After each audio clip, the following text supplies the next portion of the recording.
So I think something that's really important for a prospective lawyer is to remain curious and to remain brave in your studies. It's to always be pushing yourself outside of that comfort zone.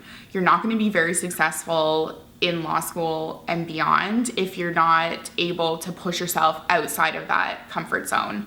So if you're choosing between, a couple of classes and you think, oh, maybe I'll take this one because it's the easier route, I would challenge you to take that class that scares you. If you're thinking, I'm intimidated to learn French, I don't know French, I didn't really pay attention to French in high school, I just did the bare minimum, and what's that gonna mean for me if I come to Glendon and I need to learn French? I would say what a lawyer needs to do is challenge themselves. So if you're having kind of hesitancies or you're not sure which path to choose, I would challenge you to choose the one that's outside of your comfort zone. In terms of choosing courses, so anything where you're engaging with material that you're unfamiliar with, that you're uncomfortable with, and that pushes your moral boundaries or your ethical boundaries and makes you think about things in a way that you haven't before. And I think that's part of the beauty of Glendon, because you're going to get that both in the classroom and outside of the classroom. So I would challenge you to engage with classmates or with peers who might have a different point of view from you, because one of the most frustrating things as a lawyer is you're quite sure that you're always right and that your client is always right.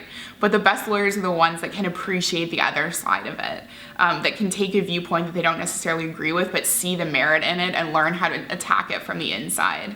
So I would challenge you to have relationships and to choose courses that challenge you to engage with people and their ideas in a way that you haven't necessarily been accustomed to. So my recollection when I was at Glendon was that they did have a lot of programs and a lot of support services for students who were interested in pursuing law. So I remember taking an LSAT prep course, a free course here through the Career and Counseling Center, where they outlined the test and what to expect, and they had some instructors come in and have you engage with the material that way.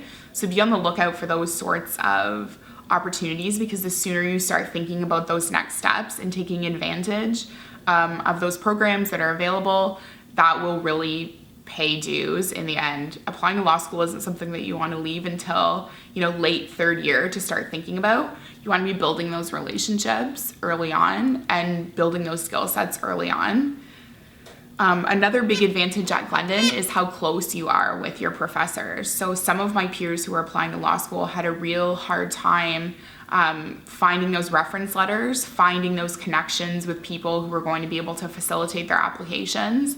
I had so many people to choose from at Glendon, because when you're in these smaller classes, you're not one of 500 people. Your professors have engaged with you, you've shown them what you're made of, and they're so eager, there's such a willingness to help you take that next step, that the reference letters that I had were glowing. They really were head and shoulders above the other references that my peers were getting from larger schools where they just weren't engaged with faculty in the same way. So that's a major advantage of Glendon, and I would encourage prospective lawyers to really take advantage of those small classes to stand out and to establish those relationships that will help you move on to the next level.